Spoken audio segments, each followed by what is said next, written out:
Que le nom du Seigneur soit glorifié pour ces moments de louange et d'adoration que nous venons de passer devant sa face. Nous remercions le Seigneur parce qu'il nous fait la grâce, encore une fois de plus, d'être dans sa présence. Vous savez, beaucoup auraient souhaité être là aujourd'hui, mais il n'a pas été possible.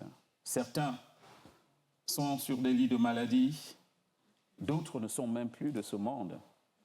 Mais Dieu nous fait la grâce d'être devant lui ce matin.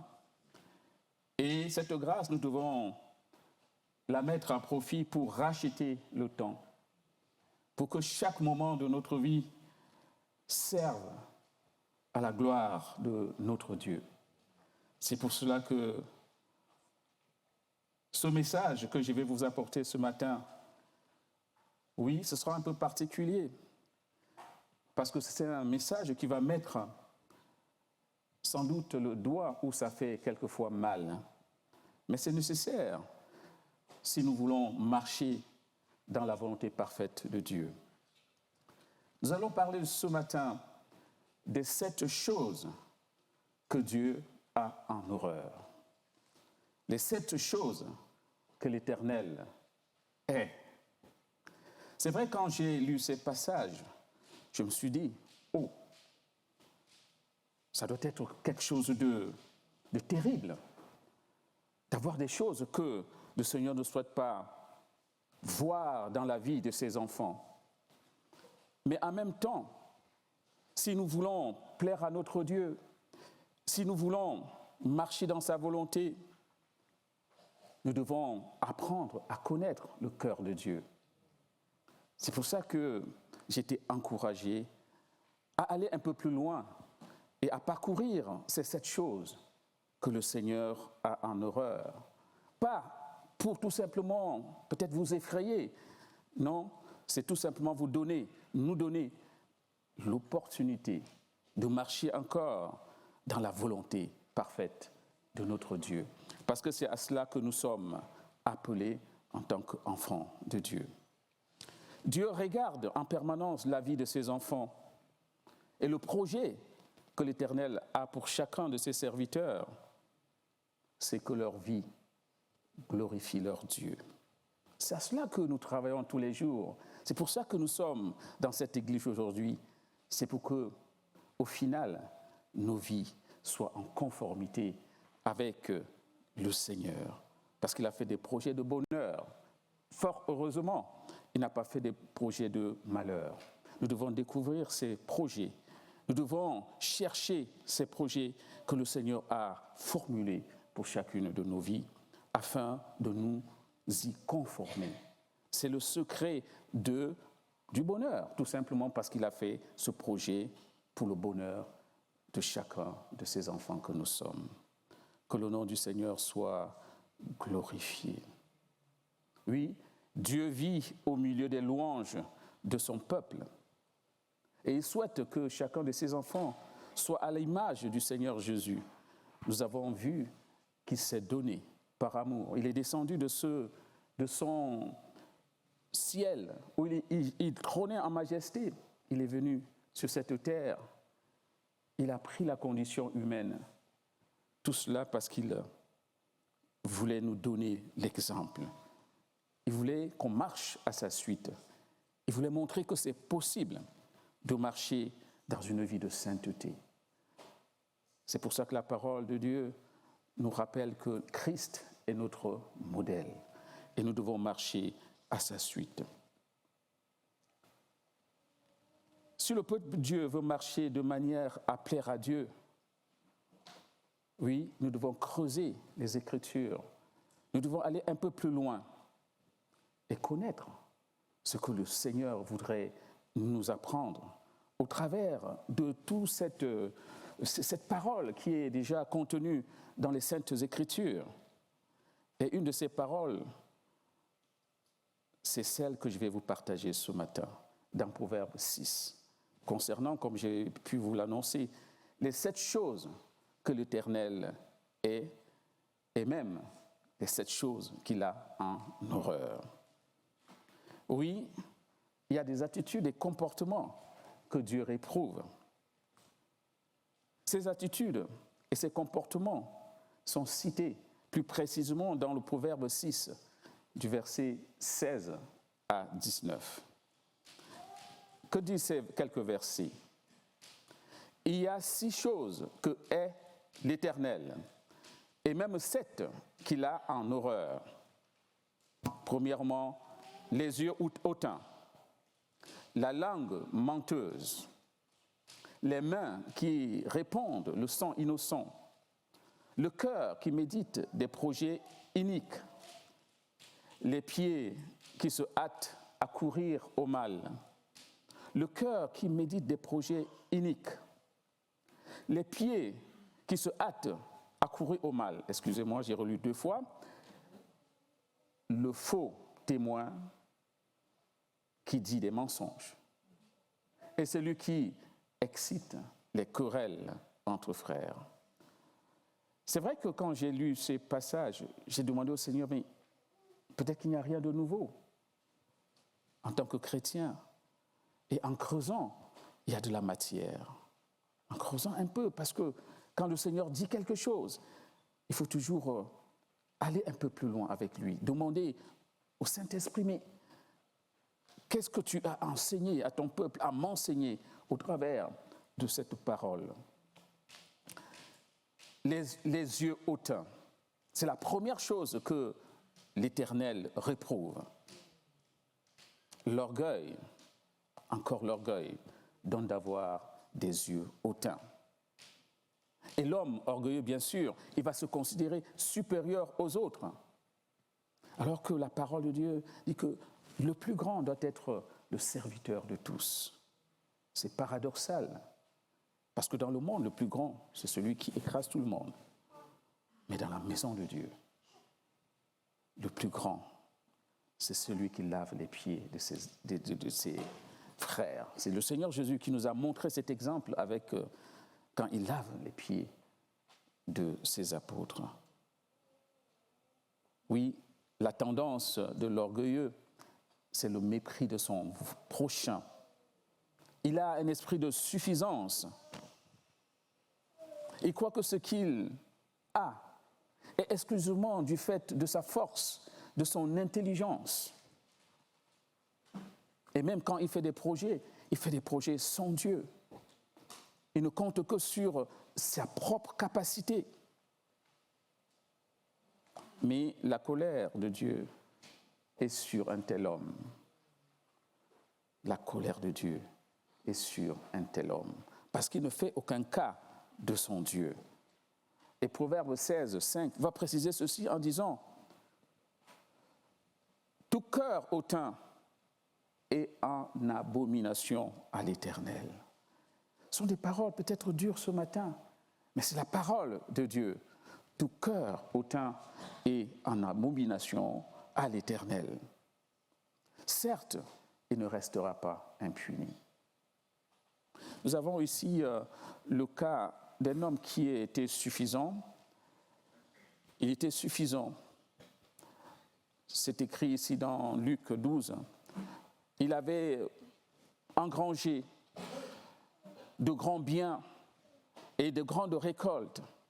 Et il dit à son cœur, maintenant j'ai assez pour me mettre à l'abri durant des années. Je vais pouvoir désormais me réjouir pleinement de la vie. Cet homme ne faisait aucun cas de Dieu dans tous ses projets. Toujours est-il que le Seigneur va le réprimander. Et Dieu va lui annoncer qu'il n'aura pas à jouir de ce qu'il avait accumulé. Car son âme va lui être redemandée cette nuit même. Je vais sans doute vous lire ces quelques versets de Luc 12 pour préciser ce qui s'est passé. Luc 12, des versets 19 à 21, dit ceci. Et je dirai à mon âme, c'est cet homme de suffisance qui dit ceci, et je dirai à mon âme, tu as beaucoup de biens en réserve pour plusieurs années. Repose-toi, mange, bois, réjouis-toi. Mais Dieu lui dit, insensé, cette nuit même, ton âme te sera redemandée. Et ce que tu as préparé, pour qui sera-t-il? Il en est ainsi de celui qui amasse des trésors pour lui-même et qui n'est pas riche pour Dieu. Amasser des trésors pour soi-même et ne pas être riche pour Dieu. La parole de Dieu dit, que sert-il à un homme de gagner le monde s'il perd son âme? Que sert-il à un homme d'amasser si à la fin il devrait perdre son âme? Oui, Dieu rabaisse les orgueilleux et il élève ses serviteurs. Nous avons l'exemple de David, qui était un simple berger. Un simple berger. Mais l'Éternel en a fait un grand roi, et un roi selon le cœur de Dieu. Nous avons aussi l'exemple de Joseph, qui était étranger, esclave, prisonnier en Égypte. Son cas, il n'y avait plus rien à faire. Étranger, esclave, prisonnier dans un pays étranger, en Égypte. Mais Dieu est intervenu, il a fait de Joseph le premier ministre d'Égypte. Le premier ministre d'Égypte. Parce que c'était des hommes humbles, qui mettaient Dieu avant toute chose, qui marchaient dans la droiture devant Dieu. Amen. La langue menteuse, c'est la deuxième chose que le Seigneur a en horreur, la langue menteuse. La parole de Dieu recommande que notre oui soit oui, que notre non soit non, parce que ce qui vient après vient du malin. Le mensonge ne doit pas se retrouver dans la bouche d'un enfant de Dieu. C'est tellement trivial, mais le Seigneur voudrait rappeler encore et encore ces choses. Le diable est le père du mensonge. Il ment dès le commencement. Ses œuvres mensongères se sont révélées dès la création du monde. Dès la création du monde, dans le jardin d'Éden. Il va commencer par semer le doute dans le cœur de Ève en disant, mais Dieu a-t-il réellement dit? Le doute. Il commence toujours par semer le doute. Et par la suite, il dira à la femme, vous ne mourrez jamais pas si vous mangez du fruit qui est au milieu du jardin. Vous serez comme des dieux. Mensonge. Le diable ment dès le commencement. Et bien sûr, par le mensonge, le diable va séduire les premiers hommes. Il est à l'œuvre depuis le commencement et encore, il est à l'œuvre aujourd'hui. Il est expérimenté. Il y a un retour d'expérience que nous n'avons même pas. Mais nous sommes victorieux parce que nous avons le Seigneur avec nous. Amen. Oui. Et par là même, le diable va séduire les premiers hommes. Le péché va entrer aussi dans le monde.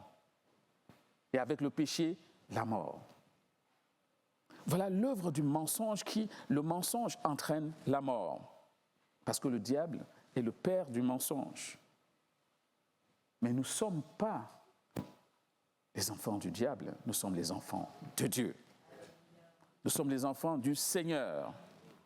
Et nous devons tenir ferme face aux mensonges du diable. Et nous devons nous engager à dire la vérité. Et rien que la vérité. C'est à cela que nous sommes appelés. Amen. Les mains qui répandent le sang innocent, c'est la troisième chose que Dieu a en horreur. La vie est sacrée. C'est pour cette raison que ceux qui répandent le sang innocent sont en horreur à l'Éternel. Tout enfant de Dieu ne doit pas être mêlé ni de près ni de loin à un quelconque projet qui tendrait à verser du sang. La vie est sacrée. Je pense que c'est la seule chose qui, quand elle est défaite, ne peut pas être faite. Attention, on peut aussi reprendre le sang de façon indirecte, pas en participant directement. Nous avons ici l'exemple du gouverneur romain qui était gouverneur de Judée-Samarie au temps de Jésus. Vous l'avez bien compris, il s'agit bien de Ponce Pilate. Lorsqu'on lui amena le Seigneur afin qu'il soit jugé, il ne trouva rien qui méritait la mort. Mais à cause de la foule qui réclamait la mort du Seigneur, il va quand même livrer le Seigneur. Et malgré le fait qu'il se soit lavé les mains en déclinant, n'est-ce pas, en annonçant son innocence par rapport à ce qui se passait, rien à faire. L'histoire retiendra que Ponce Pilate a partagé la responsabilité dans la mort du Seigneur. Ce gouverneur romain avait le pouvoir d'innocenter le Seigneur, même si d'autres considérations, ces écritures devaient s'accomplir. Mais il avait quand même, en tant que gouverneur, le pouvoir d'innocenter le Seigneur. Mais il ne l'a pas fait. Par son geste, il a participé de façon indirecte. Ce n'est pas lui qui l'a cloué sur la croix, mais il a participé de façon indirecte à la mort du Seigneur. Ceci montre que nous devons faire preuve de discernement afin de ne pas participer de manière indirecte au péché d'autrui, comme dit 1 Timothée, le chapitre 5 au verset 22. Il dit ceci, ne participez pas au péché d'autrui. Ça ne vaut pas la peine de participer au péché d'autrui. Nous devons garder la vigilance en tant qu'enfants de Dieu. L'autre point, c'est le cœur qui médite des projets iniques. Le cœur qui médite des projets iniques. C'est la quatrième chose que le Seigneur est, que le Seigneur a en horreur. Le psaume 4, au verset 23, demande que chacun garde son cœur plus qu'autre chose, car de lui viennent les sources de la vie. Garder son cœur plus qu'autre chose. Parce que tout projet, que ce soit en bien, que ce soit en mal, prend sa source dans nos cœurs. Lorsqu'on ne garde pas nos cœurs, on le laisse infecter par les mauvaises pensées, par des mauvais penchants.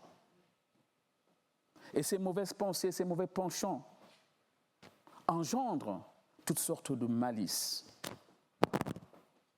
On se laisse aller à des sentiments délétères comme de la jalousie, ça peut arriver, même dans le corps de Christ. Comme de la médisance, ça peut arriver dans le corps de Christ si on ne veille pas. De la calomnie, ça peut arriver si on ne veille pas, on n'est pas à l'abri. Et lorsqu'un cœur n'est pas pur, n'est pas gardé pur, l'amour va se refroidir, va se ratatiner. La crainte de Dieu va diminuer encore et encore. Le Saint-Esprit sera attristé. Et la vie de l'Esprit va s'atrophier. Et à la fin, on va rentrer dans une sorte de routine spirituelle.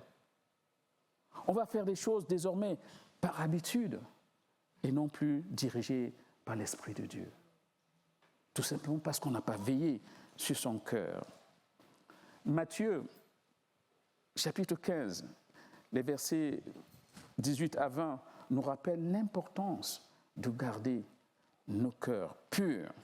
Que dit ce passage ? Il dit ceci, « Mais ce qui sort de la bouche vient du cœur. » C'est de l'abondance du cœur que la bouche parle. Ce qui sort de la bouche vient du cœur, Et c'est ce qui souille l'homme. Ce qui souille l'homme, ce n'est pas ce qui rentre, mais ce qui sort du cœur. Car c'est du cœur que viennent, comme on venait de dire, les mauvaises, leurs meurtres si on ne fait pas attention, l'adultère si on ne fait pas attention, les impudicités si on ne fait pas attention, les vols, les faux témoignages, les calomnies. Et ce sont ces choses qui souillent l'homme. Nous avons l'exemple de Caïn. Caïn, qui va méditer du mal dans son cœur, parce que son sacrifice ne sera pas agréé par Dieu. Et que, par ailleurs, le sacrifice de son frère Abel sera accepté par l'Éternel. Caïn ne va pas veiller sur son cœur. Il va laisser la haine ancrée en lui. Pourtant, l'Éternel va l'interpeller, voyant l'état de son cœur. Dieu va lui signaler que le péché est tapis à sa porte. Il va lui donner le conseil de se réveiller, de s'opposer, de prendre conscience, de relever la tête. Comme dit Genèse 4, et versets 6 à 4. Et l'Éternel dit à Caïn, « Pourquoi es-tu irrité et pourquoi ton visage est-il abattu? Certainement, si tu agis bien, tu relèveras ton visage. Et si tu agis mal, le péché se couche à la porte et ses désirs se portent vers toi. Mais le bon conseil, on a toujours le choix avec le Seigneur, mais toi, domine sur lui. » Caïn avait la possibilité, ce n'était pas une fatalité, il avait la possibilité d'agir autrement et de trouver grâce devant la face de Dieu. Mais malgré cet avertissement, Caïn ne fera qu'à sa tête. Il ne fera malheureusement qu'à sa tête. Il va faire le mauvais choix et poussé par la haine, il va se jeter sur son frère et il va le tuer. Parce qu'il n'a pas veillé sur les voies de son cœur. Caïn est ainsi devenu le premier meurtrier de l'histoire de l'humanité. L'importance de veiller sur les voies de nos cœurs. Que le Seigneur vraiment nous donne de garder nos cœurs purs. Les béatitudes de Matthieu, surtout dans Matthieu 5 au verset 8, dit ceci, « Heureux ceux qui ont le cœur pur, car ce sont ceux-là qui verront Dieu. » Avoir le cœur pur, sont ceux qui verront Dieu. Et oui, ceux qui marchent dans l'intégrité devant Dieu le verront. À l'exemple d'Enoch, la parole de Dieu dit qu'Enoch marcha avec Dieu et ne fut plus. Pourquoi? Parce que le Seigneur l'enleva. Il ne connut pas la mort parce qu'il marcha avec intégrité devant le Seigneur. On a l'exemple d'Abraham. Quand le Seigneur dit à Abraham, « Abraham, marche devant moi et sois intègre. » Et Abraham a marché avec Dieu. Il est aujourd'hui reconnu comme le père de la foi. Et toutes les familles de la terre, les nations sont bénies en Abraham. Et nous sommes au bénéfice d'Abraham, parce qu'il a marché dans la foi. Nous avons aussi l'exemple de Job. Quand le Seigneur dit à Satan, « As-tu vu mon serviteur Job ?» Parce que Job était un homme intègre. Il marchait dans la droiture devant Dieu. Il honorait son Dieu. C'est à cela que nous sommes appelés, à être des Enoch, à être des Abraham, à être des Job des temps modernes que nous sommes. Que l'honneur soit rendu à notre Dieu.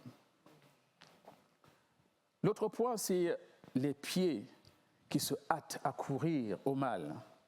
C'est le 5e point, la 5e chose que Dieu est. Le Seigneur recommande de ne pas pratiquer le mal. C'est tellement trivial, mais c'est important de répéter. 1 Jean, chapitre 3, au verset 9, dit ceci, « Quiconque est né de Dieu ne pratique pas le péché, parce que la semence de Dieu demeure en lui, et il ne peut pécher parce qu'il est né de Dieu. » Ambitieux. Amen. Ça veut tout simplement dire que c'est possible de marcher dans la sanctification afin d'atteindre la sainteté. Dans la marche chrétienne, bien sûr, il peut nous arriver de tomber, malheureusement. Il peut nous arriver de tomber. Alors, quand nous tombons, quelle est l'attitude que doit avoir un enfant de Dieu lorsqu'il prend conscience qu'il est tombé dans un péché? Je pense que c'est le choix qu'il fera après qui va conditionner la suite de sa relation avec Dieu, comme Caïn, nous avons vu tantôt. Mais il existe plusieurs attitudes qu'on peut avoir en tant qu'enfant de Dieu quand on est tombé dans le péché. La première attitude, c'est une attitude d'aveuglement complet. Cette attitude qui consiste à ne pas réagir, voire à se complaire dans le péché. Ce sont des personnes qui n'ont pas veillé et qui ont été vaincus par le malin parce qu'ils n'ont plus cette capacité de réagir. Ces personnes sont comme des chiens qui retournent à leur propre vomissure d'autrefois. Cette image est saisissante. Retourner aux vomissures des temps passés. Que le Seigneur nous garde d'être dans cette posture qui est une situation spirituelle critique.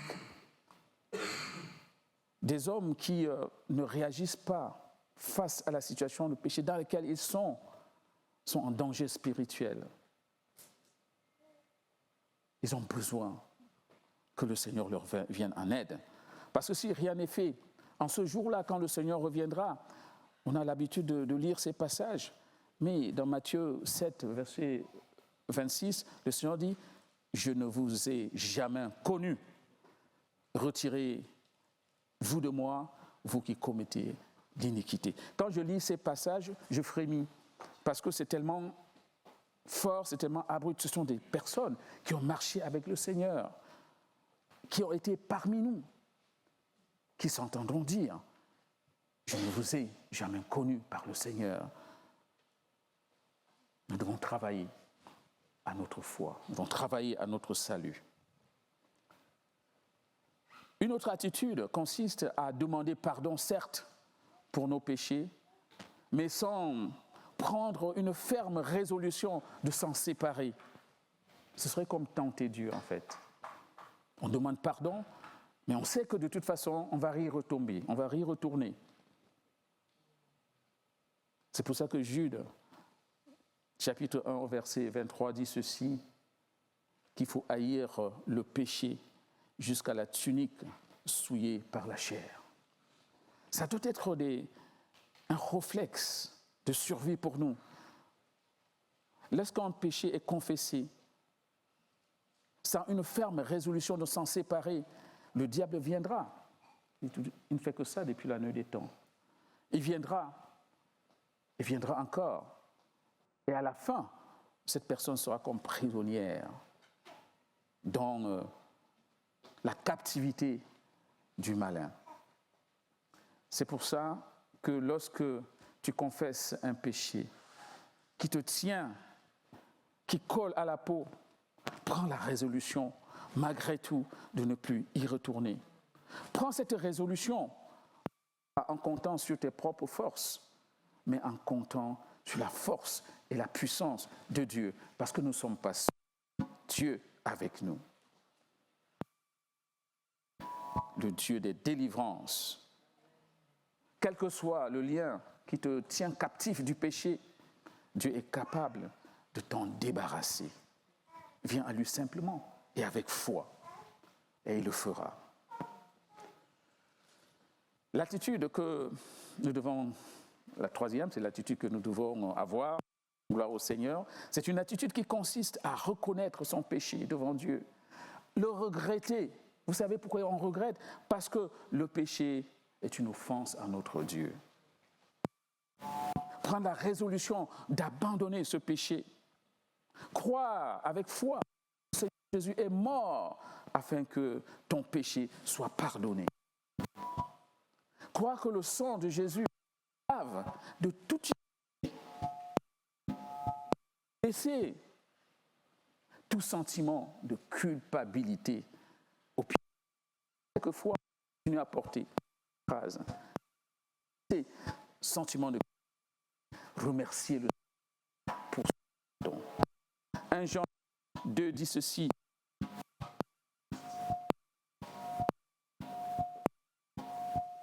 Nous avons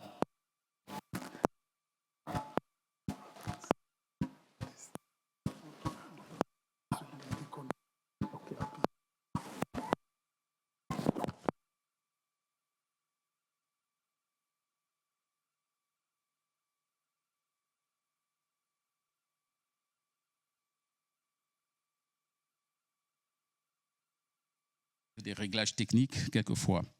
Oui.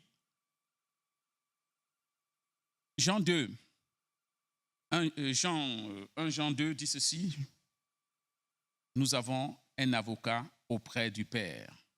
Nous avons un avocat auprès du Père. Heureusement, mes petits-enfants, je vous écris ces choses afin que vous ne péchiez point.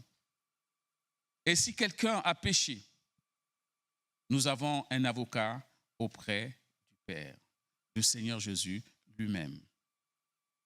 Il est lui-même une victime expiatoire pour nos péchés, non seulement pour les nôtres, mais aussi pour ceux du monde entier. Dont la volonté de Dieu pour ses enfants est qu'ils fuient le péché coûte que coûte et qu'ils marchent dans la sanctification, comme le mentionne 1 Thessaloniciens 4, des versets 2 à 8, qui dit ceci. Vous savez en effet quels préceptes nous vous avons donnés de la part du Seigneur. Ce que Dieu veut, c'est votre sanctification. C'est que vous vous absteniez de l'impudicité. Que chacun de vous sache posséder son corps dans la sainteté et l'honnêteté, sans vous livrer à une convoitise passionnée comme font les païens qui ne connaissent pas Dieu. C'est que personne n'use avec son frère de fraude, de cupidité dans les affaires, parce que le Seigneur tire vengeance de toutes ces choses, comme nous vous l'avons déjà dit et attesté. Car Dieu ne vous a pas appelé à l'impureté, mais à la sanctification. Celui donc qui rejette ses préceptes ne rejette pas un homme, mais Dieu qui vous a aussi donné son Saint-Esprit. C'est vrai que quand j'ai préparé ce message, je me disais, ce sera dur. Voilà. Mais le Seigneur m'a encouragé avec ses paroles en disant, celui qui rejette, ce ne sont pas les paroles de Jean Calvin, ce sont les paroles de Dieu tirées des Saintes Écritures. Vous n'êtes pas un homme, mais simplement. Je sais que ce matin, personne parmi nous, cette auguste assemblée. L'apôtre Paul s'adresse ainsi aux païens qui ne connaissent pas Dieu. C'est vrai ou pas? Non. Il ne s'adresse pas aux païens qui ne connaissent pas Dieu. Il s'adresse à l'église de Thessalonique.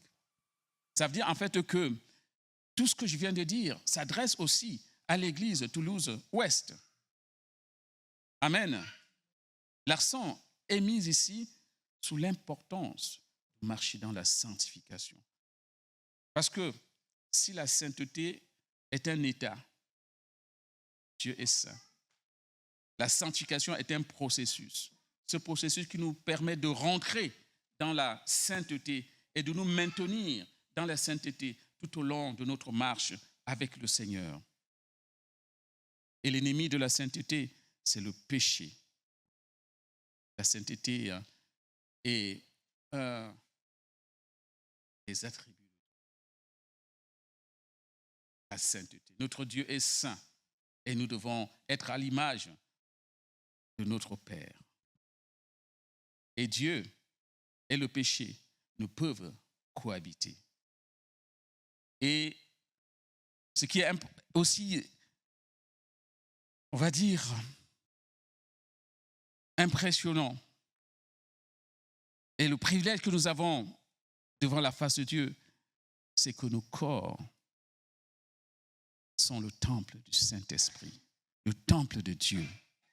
C'est pour cela qu'il est écrit ici que nous devons maintenir nos corps dans la sanctification, afin que le Seigneur puisse régner dans un environnement sanctifié.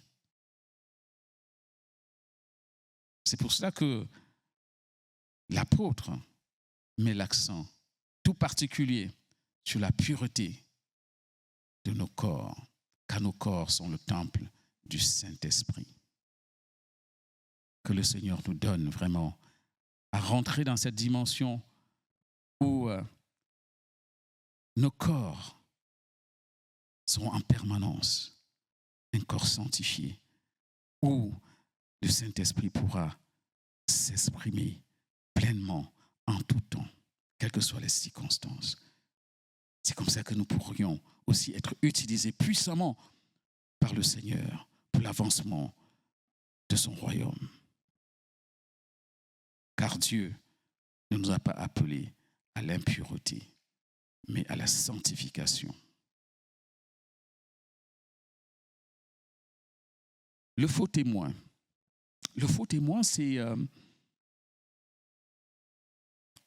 la sixième chose que le Seigneur est, le faux témoin. Le propre du faux témoin, c'est qu'il profère des mensonges. Et nous sommes rentrés résolument dans un siècle de mensonges. Les vérités sont tordues à tout bout de champ pour leur donner à dessein autre sens. Nous baignons dans un environnement de demi-vérité, des demi-vérités. Les personnes sont toujours un peu angoissées quand ils doivent faire une transaction. Elles se posent toujours des questions à savoir si elles ne se feront pas peut-être arnaquer. Même les pouvoirs publics aujourd'hui sont dépassés par l'ampleur des publicités mensongères. Dire que le monde est rentré dans une ère de mensonges. Face à ces attitudes, je pense que les enfants de Dieu doivent aussi faire attention afin de discerner à chaque fois ces situations de mensonges, afin, bien sûr, de ne pas participer au péché d'autrui. Ce qui est aussi préoccupant ici, c'est que le faux témoin va faire des victimes innocentes. Quelqu'un de bonne foi va se retrouver bafoué dans ses droits à cause du mensonge, du faux témoin. Le faux témoin crée de l'injustice et notre Dieu est le Dieu de justice. C'est pour ça que nous devons à chaque fois nous éloigner de tout ce qui peut s'apparenter au faux témoignage.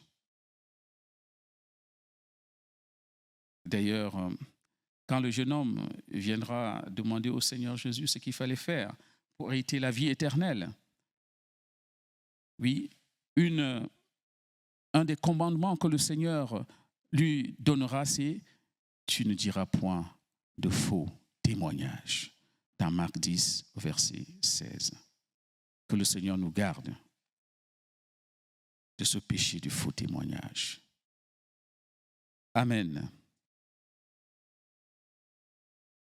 Le dernier point, c'est ce qui excite les querelles entre frères.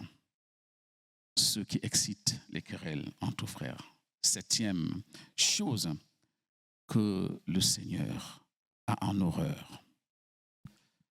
Oui, le Seigneur aime la cohésion de son peuple. Il aime quand ses enfants sont réunis. C'est pour ça qu'il a en horreur des personnes qui excitent des querelles entre ses enfants pour créer de la division. Une des prières du Seigneur, quand il était encore ici, c'était que ses serviteurs, son Église, soient un, comme lui et le Père sont un, dans Jean 17, verset 11. L'unité du peuple de Dieu est au cœur des préoccupations du Seigneur. C'est pour ça qu'il a prié. Non pas seulement pour l'Église du temps des apôtres, mais aussi pour l'Église d'aujourd'hui. Il a prié pour nous, pour que nous soyons un, pour que l'Église de Toulouse-Ouest soit un. Oui, chacun enfant de Dieu est appelé à travailler, à maintenir l'unité du corps de Christ, en évitant toute querelle inutile, dispute inutile, toute médisance, toute calomnie, toute division, tout esprit de rivalité, ça peut arriver, mais plutôt en recherchant la paix avec tous. Rechercher la paix avec tous. En aimant les frères et les sœurs d'un amour tel que le Seigneur nous a aimés. Il nous a aimés le premier, il nous a donné l'exemple. En nous supportant les uns les autres, en nous soutenant les uns les autres, à ne pas abandonner notre assemblée, mais ayant un esprit de conciliation en nous soumettant les uns aux autres dans l'humilité. Agissant ainsi, le monde fera le bon témoignage de l'Église du Seigneur. Et beaucoup de brebis qui sont encore en dehors du pâturage du Seigneur pourront rejoindre, n'est-ce pas, l'Église, être sauvés. C'est pour cela que le Seigneur Jésus est descendu sur cette terre des hommes. Oui, pendant que je termine ce message, ma prière est que le Seigneur aide chacun de ses enfants à fuir coûte que coûte ces 7 choses que le Seigneur a en horreur. Oui, que le Seigneur nous aide à marcher devant lui dans l'intégrité et que nos vies soient comme des parfums de bonne odeur devant le Seigneur. Soyez abondamment bénis. Amen. Amen. Amen. Merci Seigneur.